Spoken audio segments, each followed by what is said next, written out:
Terima kasih atas kesempatan dan kepercayaannya. Kami akan menyampaikan suatu pemikiran, sharing juga pengalaman kami di Sulianti Saroso. Ini judulnya Top Hikmah Tenaga Kesehatan. Itu Pak Lutfi ya judulnya? Siap, betul. Baik, untuk slide pertama, ini memberikan pemahaman bersama dulu, tapi kan di dunia kita sudah 2.400 Pak ya, sudah 213 negara, dan yang meninggal hampir 170.000. Nah, Indonesia juga terus meningkat sejak tanggal 2 Maret yang lalu, dan saat ini sudah 7.400 yang positif, dengan meninggal 635, sekitar 8-9%. Artinya kasus kita cukup banyak dan masih meningkat terus. Lanjut. Tetapi kalau kita melihat Pak ya, dari 213 negara tadi, ada 10 negara yang top 10 terbanyak kasusnya. Kita lihat Amerika Serikat ini hampir 777 juta, 7.000 ya. Ini ada 10, ada Spanyol, Italia, Jerman, dan seterusnya. Ya. Nah, kita di nomor 32 dari 213 negara tadi. Saat ini kasus kita sebanyak 7.400. Artinya satu sisi kita masih berbangga dari banding 10 negara yang sangat banyak ini. Lanjut. Nah, mengingatkan saja Bapak Ibu sekalian, dampak COVID ini ya sejak diumumkan menjadi pandemi 11 Maret yang lalu, dampaknya bukan hanya kesehatan ya Pak Lutfi ya, begitu hebatnya di Indonesia dengan PSBB-nya, masalah ekonomi, sosial, pariwisata, dan seterusnya. Nah, ini semua harus bersama-sama kita atasi, mengatasi corona, juga mengatasi dampak di non-kesehatan. Lanjut, Pak. Lanjut. Slide. Nah, izin menyampaikan pemikiran dulu sebelum ke masalah stigma. Jadi COVID ini 19 menurut saya itu ada dua hal yang menjadikan bahasan. Yang pertama, COVID-19 ini menjadi pusat perhatian dunia, termasuk di Indonesia. Yang kedua, hal ini sensitif sekali. Nanti saya jelaskan kenapa kok disebut sensitif. Nah, sehingga kedua hal ini itu menjadi trending topik ya, baik di media, di masyarakat. Sehari-hari masyarakat bicara COVID ya, itu Pak Lutfi ya, COVID terus setiap hari, dimanapun kita termasuk di video conference ini kan semuanya masalah COVID. Terus, lanjut. Nah ini, kenapa COVID menjadi pusat perhatian dunia? Ya, ini merupakan penyakit infeksi emerging. Artinya COVID ini adalah penyakit infeksi yang baru, yang sebelumnya belum ada, ya, baru muncul. Seperti halnya dulu pernah kita ingat SARS, flu burung, MERS-CoV, dan terakhir ini COVID-19. Nggak tahu nanti suatu saat juga akan bisa muncul penyakit infeksi yang juga kita sebut dengan emerging. Tahu namanya apa? Kemudian WHO pada 30 Maret juga sudah mengumumkan global emergency, dan 11 Maret, 30 Januari mengumumkan global emergency, dan 11 Maret menjadi global pandemi karena sudah di atas 100 negara yang kena dan 120.000 yang sudah positif. Kenapa menjadi pusat perhatian juga? Kita ingat kasus karantina Natuna. Kita lihat trending topiknya tiap hari itu berita tentang Natuna, Pulau Sebaru, dan terakhir adalah Wisma Atlet. Sampai hari ini Wisma Atlet pun menjadi suatu pembahasan.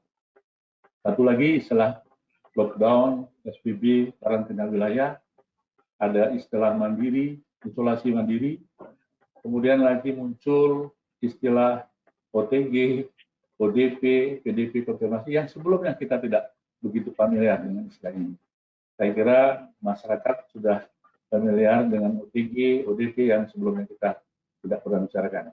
Dan terakhir, pusat perhatian karena dampak non-kesehatan dari COVID ini yang saat ini cukup ramai dibicarakan di Indonesia, terutama macam-macam kegiatannya, programnya, yang semuanya menyentuh kepada seluruh masyarakat. Lanjut. Nah, ini saya sebut COVID ini juga sensitif mengenai kita. Karena apa? Penyebarannya cepat sekali. Yang sensitif lagi adalah karena banyak juga menyebabkan kematian, sehingga membuat ketakutan yang berlebihan, kepanikan di masyarakat, ya, ada saling curiga, ada stigma dan sebagainya. Nah, hal inilah yang kenapa kita bahas dalam web pada hari ini. Salah satunya adalah tentang stigma masyarakat terhadap tenaga kesehatan. Tentu saja yang sensitif lagi adalah adanya informasi berita tentang tenaga kesehatan yang meninggal. Baik, lanjut. Nah, ini kita mulai masuk ke dalam materi inti. Saya tampilkan fakta di lapangan, ya. Banyak dikenal, ya, berita-berita tentang tenaga kesehatan, medis maupun paramedis dan tenaga yang lain dianggap sebagai garda terdepan. Yang saat ini terakhir kita sebut dengan garda terakhir. Karena garda terdepan itu adalah seluruh masyarakat, sedangkan garda terakhir adalah rumah sakit yang betul-betul menjaga gawang agar pasien ini terselamatkan. Kemudian fakta di lapangan banyak sekali penghargaan terhadap tenaga kesehatan, ya. Kita tidak pungkiri, banyak. Bahkan di RSPI ini Pak Lutfi, ya, itu hampir tiap hari berdatangan orang-orang memberikan simpati, memberikan donasi, dan sebagainya. Saya kira itu bentuk kepedulian dan perhatian mereka. Dan terakhir, ada insentif bagi tenaga kesehatan yang diprogramkan oleh pemerintah. Itu fakta di lapangan. Artinya satu sisi kita berbangga hati juga, nakes-nakes ini menjadikan perhatian, mendapatkan support dari banyak kalangan. Tetapi ada juga fakta yang cukup menyedihkan, ya, yang akan kita bahas tadi tentang satu, penolakan jenazah, diskriminasi pasien COVID, kemudian penolakan tenaga kesehatan yang kita sebut dengan stigma. Ya, saya bicara lanjutnya. Baik. Nah, ada 3 hal yang akan saya kemukakan dan saya akan sharing pengalaman tentang stigma COVID ini. Yang pertama adalah penolakan terhadap tenaga kesehatan. Ya, memang betul berita-berita itu apa adanya dan memang dialami, ya, dialami. Ya, cukup sedih kita kalau kita melihat dokter kita, perawat kita, kemudian tenaga kesehatan yang lain, bahkan mereka ada yang tidak pulang ke rumah karena khawatir menulari keluarganya, ada yang tidur di rumah sakit ataupun tidur di hotel, yang perjuangan mereka sangat luar biasa, ya. Tapi di balik itu ada saja sebagian masyarakat yang karena mungkin kita akan bicarakan karena ketidaktahuan, ya, atau karena ada oknum tertentu yang memanfaatkan kesempatan ini dan seterusnya. Kemudian penolakan terhadap pasien dan keluarga. Ini pun dialami oleh sebagian pasien kami di RSPI. Itu pasien-pasien yang pulang itu masih ada sebagian yang mendiskriminasikan, ya, tidak begitu diterima karena kekhawatiran tadi, takut, ya kan. Nah, penolakan terhadap jenazah, saya kira kita sangat prihatin. Ada jenazah yang harus menunggu 2 jam di ambulan, ada yang jenazah dibongkar lagi, ada yang jenazah sudah disiapkan balik lagi harus karena tidak ditemukan, ya. Nah, kami akan mencoba menyampaikan yang ada di Suryanti Saroso. Lanjut. Ya, slide. Nah, pada awal pandemi COVID ini, di RSPI ini kami membentuk penanganan COVID, Pak. Ya. Nah, di tim itu ada namanya Pokja Kesejahteraan Pegawai. Nanti akan saya jelaskan. Kemudian kami punya kebijakan kelengkapan APD, itu diawasi oleh Komite Pencegahan dan Pengendalian Infeksi, PPI. Kemudian ada pemakaian dan pelepasan APD yang diawasi oleh tim PPI di PCLN. Jadi di tempat kami perawat-perawat dokter yang akan memakai APD itu mulai dari memakai sampai ke melepas ada yang ngawasi. Kemudian pemberian vitamin dan suplemen daya tahan tubuh. Kami ada program screening kesehatan pegawai, baik rapid test maupun PCR. Nah, juga ada pemberian makan dan snack semua petugas yang sedang jaga. Alhamdulillah kami diberi depo jamu. Tiap hari ada jamu yang ada sekitar 5 jenis itu untuk petugas kita, bantuan dari Dirjen Pamnaskes. Kemudian, nah, terakhir kami mendapatkan fasilitas penginapan hotel, ya, ini bantuan dari Kementerian Pariwisata, ya. Ini kebijakan-kebijakan dan upaya-upaya RSPI dalam rangka satu melindungi, kemudian mengamankan dan menjamin, ya, pegawai ini dapat bekerja dengan sebaik mungkin, ya. Lanjut. Nah, ini Pak Lutfi dan kawan-kawan salah satu struktur yang kami bentuk, ya, pada saat pandemi COVID ini. Nah, ini yang paling bawah ini ada Pokja Kesejahteraan. Disinilah yang mengawasi, ya, mengawal seluruh aktivitas pegawai ini agar dia menjamin keamanan, kemudian kesehatannya dan seterusnya, ya. Lanjut.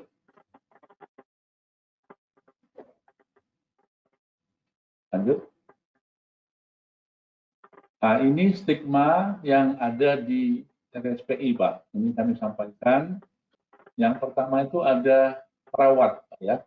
Yang kedua ada petugas serta medik. Betul. Kedua orang ini kos-kosan, ya, tidak begitu jauh dari RSPI, ya. Itu tahu-tahu mereka mendapatkan WA dari yang inangnya atau yang punya kos agar tidak memperpanjang lagi kos-kosan yang ada. Padahal dia sudah 2 tahun di sana, 2 tahun di sana. Tanpa ada komunikasi babi-bu sebelumnya, ya, mereka diminta untuk tidak memperpanjang kos dan diminta untuk segera keluar, ya. Nah, melapor ke kita, ke direksi, alhamdulillah kita kebetulan mendapatkan bantuan dari Kementerian Pariwisata berupa hotel. Hotelnya bagus, bintang 4, Bu, ya. Dan akhirnya kedua orang ini kita pindahkan ke hotel. Tetapi kami juga prihatin. Padahal kedua orang ini, terutama yang perawat, betul-betul memberikan pelayanan dan jauh dari keluarga.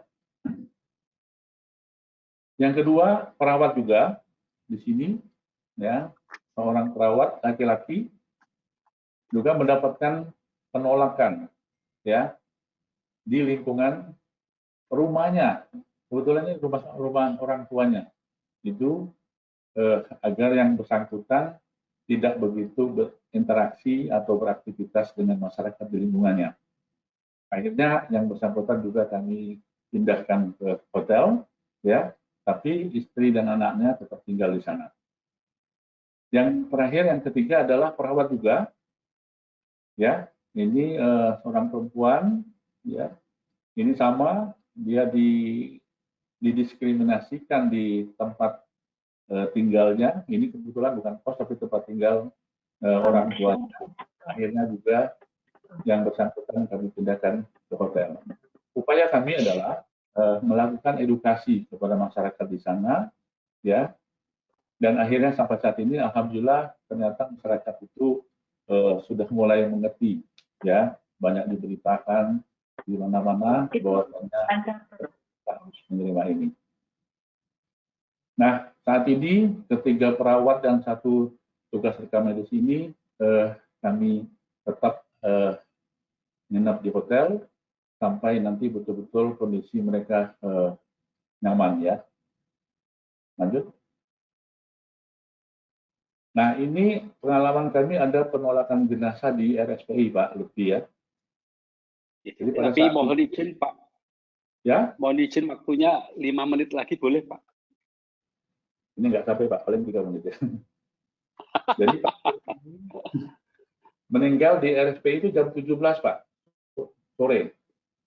Nah, ini kebetulan pada saat itu masih awal-awal, masih pasien 02, 03, dan belum sampai 10 pasiennya. Ya, masih awal-awal itu. Apa yang menyedihkan di sini, Pak? Semua krematorium dan rumah duka di Jakarta tidak mau menerima jenazahnya. Padahal ini keluarganya keluarga yang ya the head, Pak. Chinese kebetulan, ya, tapi tetap krematorium dan rumah duka tidak mau menerima sebelum ada keterangan betul-betul ini bebas corona katanya. Sementara kita kan nggak bisa mengeluarkan bebas corona. Dan itu dia belum positif, Pak. Jadi dia meninggal karena masuk dalam keadaan berat dan meninggal dan hasilnya belum keluar. Ya, jadi jenazah ini terpaksa semalaman di ruang jenazah RSPI, Pak. Ya, ya kami rawat apa-apanya kami terima, kami sampaikan ke keluarga. Dan akhirnya setelah 14 jam, ada satu krematorium yang menerima setelah turun tangan dari Pemda DKI, Pak. Jadi nggak tahu mungkin dipaksa atau apa, disampaikan. Dan kami juga menjamin tidak apa-apa ini jenazah ini sudah. Jadi rumah sakit juga ikut menjamin, memberikan semacam surat keterangan lah gitu yang dibawa oleh keluarganya.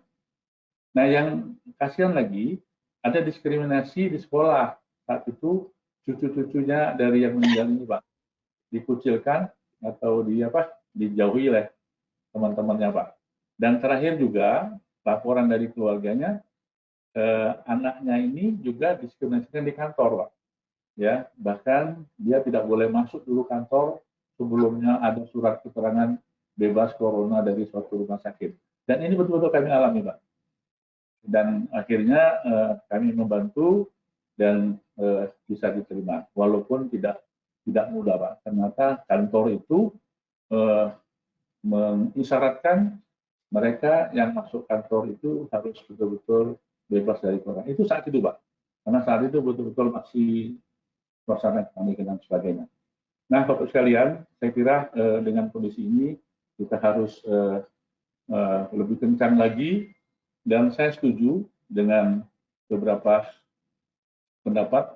Ini tidak cukup dengan edukasi, tidak cukup dengan himbauan, tapi memang juga harus dengan hukum juga, Bu, ya. Karena dengan hukum inilah akan menjadi panglima bagi kita. Tidak bisa sembarang orang bisa seenaknya di negara ini. Saya kira demikian. Mungkin ada satu lagi.